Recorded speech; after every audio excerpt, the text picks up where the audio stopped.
قالوا کیف نکلم من کان فی المہد صبیا، انہوں نے کہا کہ ہم کیسے بات کریں اس سے جو کہ اس وقت گود میں ہے، چھوٹا کم سن بچہ ہے، شیرخوار نیو بورن بیبی ہے، اتنا چھوٹا بیبی تو بول ہی نہیں سکتا، تو اگر تم یہ کہنا چاہ رہی ہو کہ اس سے پوچھیں تو یہ کیسے بولے گا؟ بس اس کے بعد سیدہ مریم کو کچھ کرنے کی ضرورت نہیں پڑی، اب بول پڑے ہیں عیسیٰ ابن مریم، اور یہ سیدنا عیسیٰ علیہ السلام کا معجزہ ہے۔ عیسیٰ علیہ السلام جیسی کوئی پرسنالٹی نہیں ہے، یقین کریں ان کی پیدائش معجزہ، ان کا بچپن میں بولنا معجزہ، ان کا وہ معجزات دکھانا جو خدائی کام ہے، مردوں کو زندہ کرنا، مٹی کی مورت میں پھونک مارنا اور وہ پرندہ بن جانا، جو اندھے ہیں انہیں شفا دینا اللہ کے عزت سے، کوڑی کے مریضوں کو شفا دینا، پھر ان کا دنیا سے اٹھایا جانا معجزہ، اور سب سے بڑھ کر کئی سو سال سے 2000 سال ہو چکے ہیں ابھی تک، اب پتہ نہیں کتنے اور گزرنے ہیں، آسمانوں پر زندہ رہنا معجزہ اور دوبارہ اترنا معجزہ، تو معجزہ ہی معجزہ ہے۔ عیسیٰ ابن مریم ڈیزرو کرتے تھے کہ اگر انسانیت میں کسی کو خدا کا بیٹا کہا جائے تو وہ عیسیٰ ابن مریم ہو، یہ اللہ نے آزمائش بنا دیا، لیکن وہ اللہ کے پیغمبر تھے، اللہ کے بندے تھے، اور دیکھیں یہاں پر بھی وہی بات ہے، قال انی عبد اللہ، تو بچہ بول پڑا بے شک میں اللہ کا بندہ ہوں، پہلی بات اللہ کا بندہ، آتانی الکتاب، اس نے مجھے کتاب دی ہے انجیل، وجعلنی نبیا، اور مجھے نبی بھی بنا دیا ہے، یعنی مبعوث بھی ہو گئے چھوٹی عمر میں، ویسے تو عموماً 40 سال کی عمر میں انبیاء کو مبعوث کیا جاتا ہے، میچورٹی کی ایج میں، موسیٰ علیہ السلام ہمارے پیغمبر صلی اللہ علیہ وآلہ وسلم 40 سال کی عمر میں مبعوث ہوئے، اللہ کی حفاظت میں تھے لیکن مبعوث 40 سال کی عمر میں، اور یہاں پر نیو بورن بیبی مبعوث بھی ہو گیا ہے اور گفتگو کر رہا ہے، وَجَعَلَنِي مُبَارَكًا أَيْنَمَا كُنْتُ، اور اس نے مجھے بابرکت بنایا ہے میں جہاں بھی چلا جاؤں۔ تو جناب آپ رومن امپائر جو بت پرست تھے ان کی حکومت میں اگر بادشاہت تھی تو عیسیٰ ابن مریم کی تھی، لا علاج مریضوں کو ٹھیک کر دیتے تھے، جس شہر میں چلے جاتے تھے ہزاروں کا مجمع لگ جاتا تھا، لوگ اپنے مریضوں کو لے کے آتے تھے، تو جس طرف چلا جاؤں مبارک ہوں میں، کوڑ کے مریض ہیں ہاتھ پھیرا ٹھیک ہو گئے، نابینا آئے ہیں ہاتھ پھیرا ٹھیک ہو گئے، اتنے بڑے بڑے معجزات، اور بیسیکلی یہ اس لیے تھا کہ بنی اسرائیل کے آخری پیغمبر تھے سیدنا عیسیٰ ابن مریم، اور اللہ نے فیصلہ کر لیا تھا کہ بنی اسرائیل نے اپنے پیغمبروں کے ساتھ جو بے وفائیاں کی ہیں، ناحق انہیں قتل کیا، انہیں تکلیف دی، تو اب میں ان کے اوپر عذاب کا کوڑا ایسا مسلط کروں گا کہ وہ قیامت تک چلے گا۔ ضربت علیہم الذلہ والمسکنہ وباؤوا بغضب من اللہ، ان کے اوپر ذلت، مسکنت اور اللہ کا غضب ہے قیامت کے دن تک کے لیے، بلکہ یہاں تک آیا قرآن میں کہ تاریخ میں ایسے لوگ آتے رہیں گے جو تم پر اللہ کی طرف سے عذاب مسلط کرتے رہیں گے۔ ہٹلر کی شکل میں عذاب مسلط ہوا کیونکہ انہوں نے اپنی روش نہیں چھوڑی۔ یہ واحد کیس ہے کہ پیغمبر آیا ہے مسلمانوں کی طرف، ورنہ انبیاء کرام رسول آتے تھے کافروں کی طرف، وہاں تو عذاب سمجھ آتی ہے کہ نوح علیہ السلام کو ماننے والے مسلمان، نہ ماننے والے کافر۔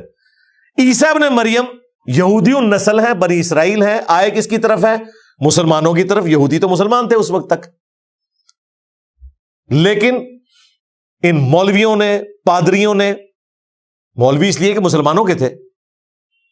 ان کو ماننے سے انکار کر دیا، کیونکہ وہ ان کی غلطیاں نکالتے تھے کہ حرام خوریاں چھوڑو۔ وہ آپ مریم مقدس فلم دیکھیں، اور ایک اور فلم ہے یسوع مسیح کے اوپر، وہ بھی کئی اقساط کے اوپر ہے، ایران والوں نے بنائی ہے۔ اس میں آپ یہ منظر دیکھیں گے، وہ جہاں جاتے ہیں لوگ پہنچ جاتے ہیں، اور پھر بیت المقدس میں جب عیسیٰ ابن مریم جاتے ہیں اور دیکھتے ہیں کہ وہاں پہ جناب سودی لین دین ہو رہا ہے، مسجد کو بازار بنایا ہوا ہے، تو ان کی حمیت جاگ اٹھتی ہے، وہ سب کی ٹیبلز اکھاڑ کے پرے پھینکتے ہیں، ہر چیز تتر بتر کر دیتے ہیں اللہ کی حمیت کی وجہ سے، اور وہاں کھڑے ہو کر پھر وہ توحید کا خطبہ دیتے ہیں کہ تم ابراہیم کے ماننے والے ہو، ابراہیم تو یہ کچھ نہیں کرتے تھے،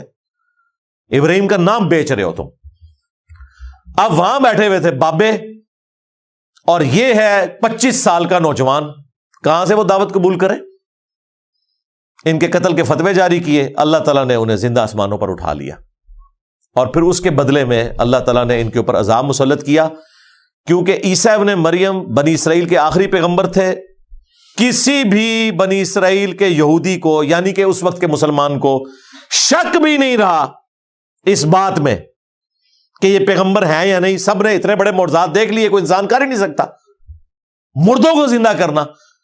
یہ تو وہ معجزہ ہے جو بنی اسرائیل کے کسی پیغمبر نے نہیں کیا ہوا تھا، یہ معجزہ تو ابراہیم علیہ السلام کے پاس نہیں تھا، کوئی شک نہیں تھا۔ اس کے باوجود دیکھیں صرف 12 بندوں نے حضرت عیسیٰ ابن مریم کی دعوت کو قبول کیا،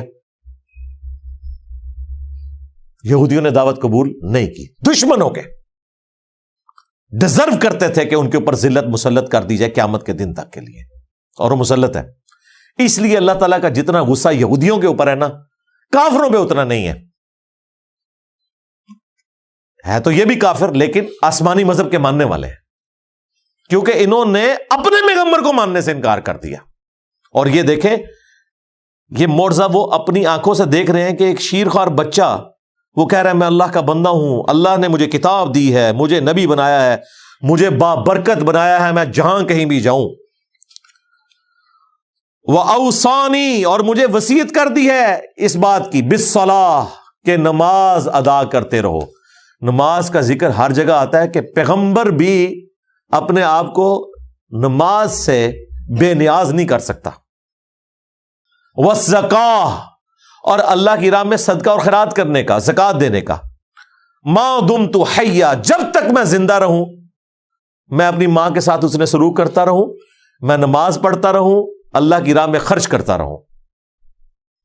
ایک دن کی نماز نہیں، ٹوٹل اوبیڈینس اپنے گاڈ کی کروں، یہ مجھے میرے رب نے حکم دیا ہے۔ وَبَرًّا بِوَالِدَتِي، اور مجھے خدمت گزار بنایا ہے اپنی ماں کا۔ پیغمبر ہے لیکن خدمت کر رہا ہے ماں کی، کیوں؟ اس ماں نے تکلیفیں اٹھائی ہیں اس بچے کی خاطر، کتنی باتیں سنی ہیں، اور پریگنینسی کی تکلیف اپنی عفت اور اس مسٹیک پہ لگا لی، لوگوں نے باتیں کی۔ وَلَمْ يَجْعَلْنِي جَبَّارًا شَقِيًّا، اور مجھے سخت طبیعت کا نہیں بنایا، نہ بدبخت بنایا ہے، یعنی میں نرم مزاج ہوں، اپنی ماں کے ساتھ بھی اس نے سلوک کرنے والا اور عوام الناس کے ساتھ بھی۔ وَالسَّلَامُ عَلَيَّ، اور سلامتی ہو مجھ پر، یوم ولدت،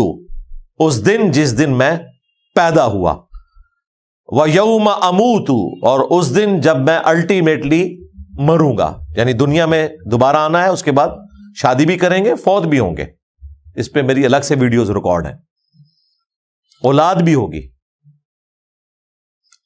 وَيَوْمَ أُبْعَثُ حَيًّا، اور اس دن جس دن میں مرنے کے بعد دوبارہ اٹھایا جاؤں گا۔